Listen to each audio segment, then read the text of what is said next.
بسم اللہ الرحمن الرحیم۔ السلام علیکم ویورز، اس میں کوئی شک نہیں کہ کرونا وائرس کا پھیلاؤ اس وقت اپنے عروج پر ہے اور تقریباً ہر گھر میں ایک یا ایک سے زائد افراد میں ایسی علامات دیکھی جا رہی ہیں جو عام طور پر کرونا پازیٹیو شخص میں پائی جاتی ہیں،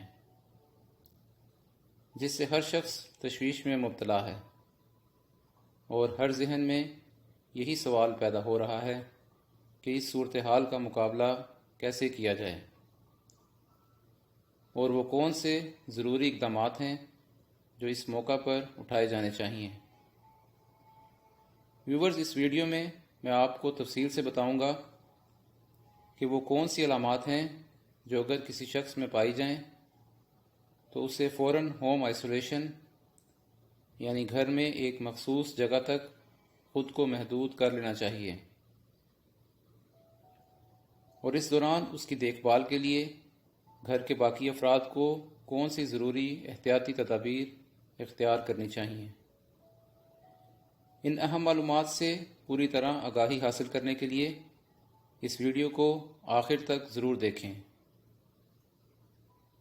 ویورز، اگر علامات کی بات کی جائے تو کرونا وائرس کی عمومی علامات میں کھانسی، فلو، بخار، جسم میں درد، سانس لینے میں دشواری، سونگھنے اور ذائقے کی حس سے محرومی وغیرہ شامل ہیں۔ یہاں یہ بات سمجھنا بہت ضروری ہے کہ صرف وہی افراد اپنے معالج کے مشورے سے ہوم آئسولیشن اختیار کر سکتے ہیں جن میں معمولی نوعیت کی علامات پائی جائیں اور وہ پہلے سے کسی بیماری کی وجہ سے مسلسل ادویات کا استعمال نہ کر رہے ہوں۔ ویورز، اب میں اس پر بات کرتا ہوں کہ ہوم آئسولیشن کے دوران متاثرہ شخص کی دیکھ بھال گھر پہ کیسے کی جا سکتی ہے اور اس کے لیے گھر والوں کو کن احتیاطی تدابیر پر ضرور عمل کرنا چاہیے تاکہ گھر کے باقی افراد اس وبا سے محفوظ رہ سکیں۔ اس سلسلے میں سب سے پہلی بات جس کا خیال رکھنا بہت ضروری ہے وہ یہ ہے کہ متاثرہ شخص کو جس کمرے میں آئسولیٹ کرنا ہو وہ ہوادار ہو اور اس میں وینٹیلیشن کا صحیح انتظام ہونا چاہیے۔ اگر اس کمرے میں ایئر کنڈیشنر کی سہولت موجود نہیں ہے تو اس کی کھڑکیاں اور دروازہ کھلا رکھیں۔ الگ کمرہ دستیاب نہ ہونے کی صورت میں متاثرہ شخص کا بستر الگ کر دیں۔ کمرے میں رہنے والے باقی افراد مریض سے کم از کم 3 فٹ کی دوری برقرار رکھیں اور کمرے میں موجودگی کی صورت میں مسلسل فیس ماسک استعمال کریں۔ ویورز، ایسی صورتحال میں متاثرہ شخص کو لازماً میڈیکل ماسک کا استعمال کرنا چاہیے۔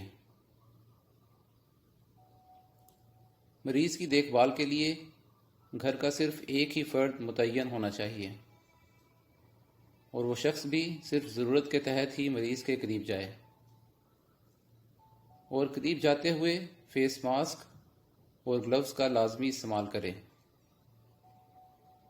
فیس ماسک سے ناک اور منہ کو اچھی طرح کور کر لے۔ ماسک اور گلوز پہننے سے پہلے اور اتارنے کے بعد ہاتھ پانی اور صابن سے اچھی طرح دھوئے۔ متاثرہ شخص اور گھر کے باقی سب افراد بھی تھوڑے تھوڑے وقفے سے ہاتھوں کو پانی اور صابن سے اچھی طرح دھوتے رہیں۔ بہتر یہ ہے کہ متاثرہ شخص کو کھانا ڈسپوزیبل برتنوں میں دیا جائے، لیکن اگر ایسا ممکن نہ ہو تو اس کے زیر استعمال برتن گھر کا کوئی بھی دوسرا فرد استعمال نہ کرے۔ پورے گھر کی صفائی کا خاص خیال رکھیں اور اس کے لیے جراثیم کش کیمیکلز سے دن میں کم از کم 2 بار اچھی طرح صفائی کریں۔ متاثرہ شخص کے کپڑے اور اس کے زیر استعمال بیڈ شیٹ وغیرہ بھی گھر کے باقی افراد کے کپڑوں کے ساتھ دھونے کی بجائے الگ سے دھوئیں۔ مریض کو کھانے میں صرف گھر میں پکا ہوا کھانا ہی دیا جائے۔ خوراک میں پھلوں اور سبزیوں کا استعمال زیادہ کیا جائے۔ دن میں کم از کم 8 سے 10 گلاس پانی ضرور پیے۔ بازاری کھانوں، پروسیسڈ فوڈز یعنی پیکٹس اور ڈبوں میں بند کھانوں اور کولڈ ڈرنکس وغیرہ سے مکمل اجتناب برتا جائے۔ متاثرہ شخص سے کسی بھی دوست، عزیز، رشتہ دار یا گھر کے باہر سے کسی بھی شخص کو ملنے کی اجازت اس وقت تک نہ دی جائے جب تک وہ مکمل طور پر صحت یاب نہ ہو جائے اور اس میں بیماری کی کوئی بھی علامت باقی نہ رہے۔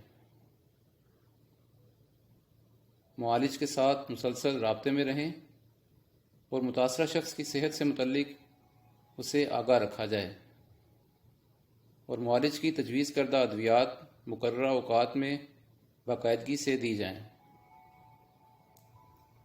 ویورز، ان سب باتوں پر عمل کرنے کے ساتھ ساتھ اللہ تعالیٰ سے دعا بھی کرتے رہیں کہ وہ اس وبا سے متاثرہ ہر شخص کو مکمل صحت عطا فرمائے اور ہم سب کو ہر قسم کی آزمائشوں سے محفوظ رکھے۔